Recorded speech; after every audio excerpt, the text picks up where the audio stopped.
This is Core Conversations with Natalie Baggio. Welcome to Core Conversations. On this episode, I'm joined by Dr. Motin.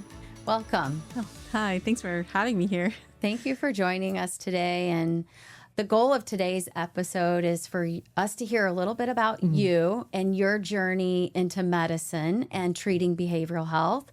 And also what's new and exciting and new innovations that are coming forward with our behavioral health unit in St. Joe. So first, let's start with you.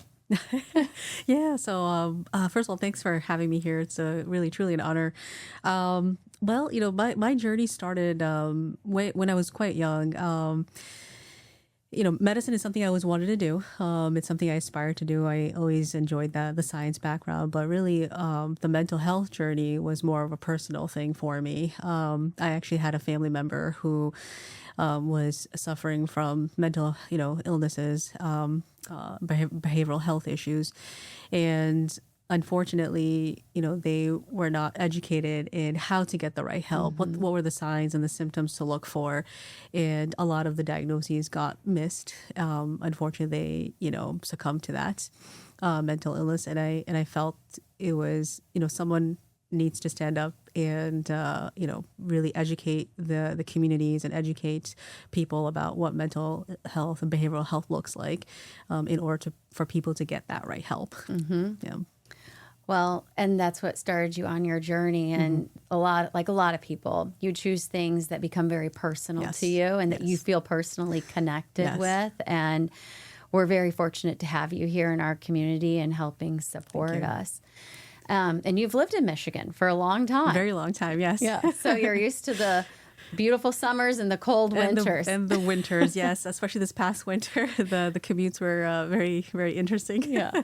Well, thank you for helping us. And you talked about this journey that you've been on and how this type of medicine is very personal to you. And I think back on some of my experience as a nurse and helping to provide care to patients in a behavioral health unit and the sterility and the regulations and how cold that can be.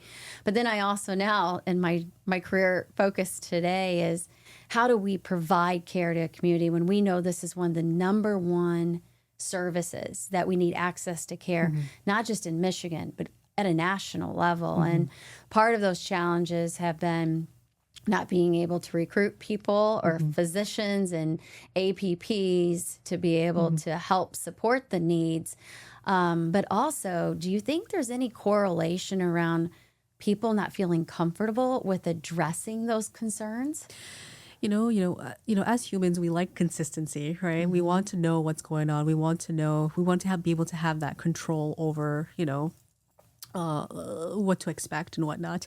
And so with mental health, I mean, when that is when your mental health or behavioral health is in crisis, that control is kind of lost. And so people are often scared. It's easier to say, I can treat a chest pain because there's lab work that we can do versus, there's not blood work that we can do for someone who's having depression or suicidal thoughts, right?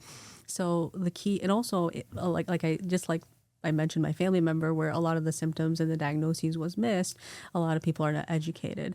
So making sure we help people understand what are the signs to look for, what are the symptoms to look for in order to be able to come in and get that help.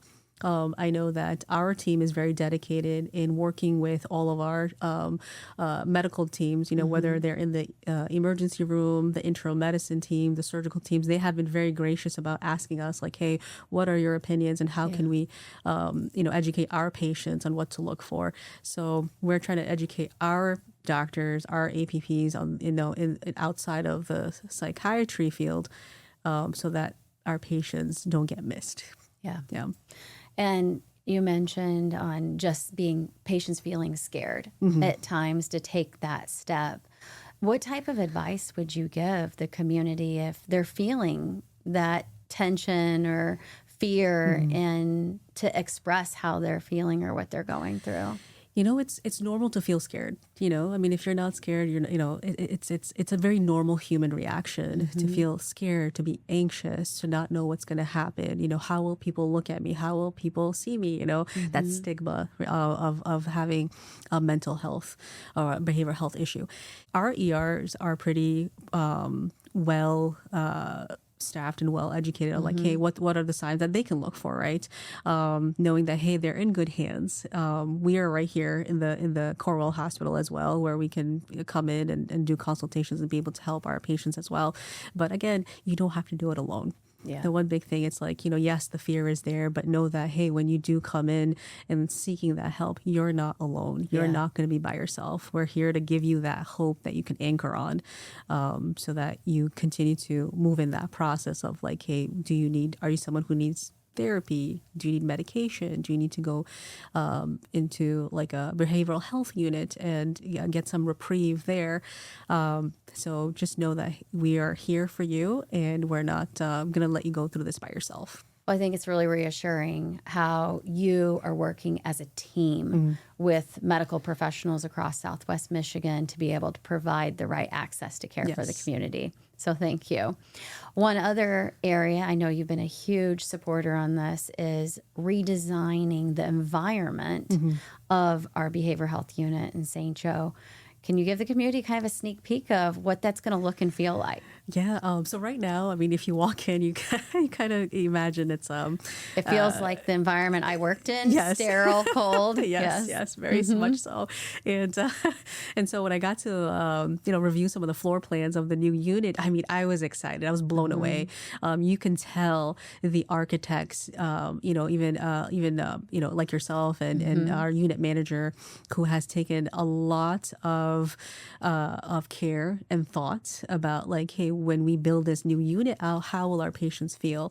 And the goal is, there's going to be a lot of color and painting, and paintings on the walls. There's going to be a lot of sunlight and just that warm, safe environment that we want to create for our patients, to know that, hey, when I come into this unit, I know I can rest. I can actually let my body rest and heal from what I'm going through right now. Yeah. Well, we really appreciate your expertise and leaning in on this project. There's a lot more research today and studies that help guide us in these types of decisions on things we didn't think about 30 years ago when we were building buildings and units, but we're thinking about today because environment matters. And environment is a direct correlation to healing and outcomes, in addition to wonderful physicians like yourself leading the charge of practice. But I think we've come a long way in healthcare to understand that we have to think in multiple dimensions for our patients to heal and be healthier in our community. Absolutely. Yeah. Is there anything else that you think the community would like to know, or anything you want to share? I mean, we're here. We have a dedicated team of doctors and APPs and social workers who are, nursing staff who are here to help our patients. We're here to listen to you. We're here to help guide you through this, unknown, scary process for a lot of people. And if there's one thing that we want to give our community out there is that, is hope. It can feel very dark and heavy when you're doing it by yourself, but we are here, and we are here. We're open to holding your hand through the entire process. Well, thank you. That compassion and empathy goes a really long way. And I appreciate you as the medical director leading that charge, because creating that sort of culture does eliminate the fear and does make our access to care feel more tangible and relatable. So thank you. Thank you. Thank you for joining me on this episode of Core Conversations. We'll see you next week.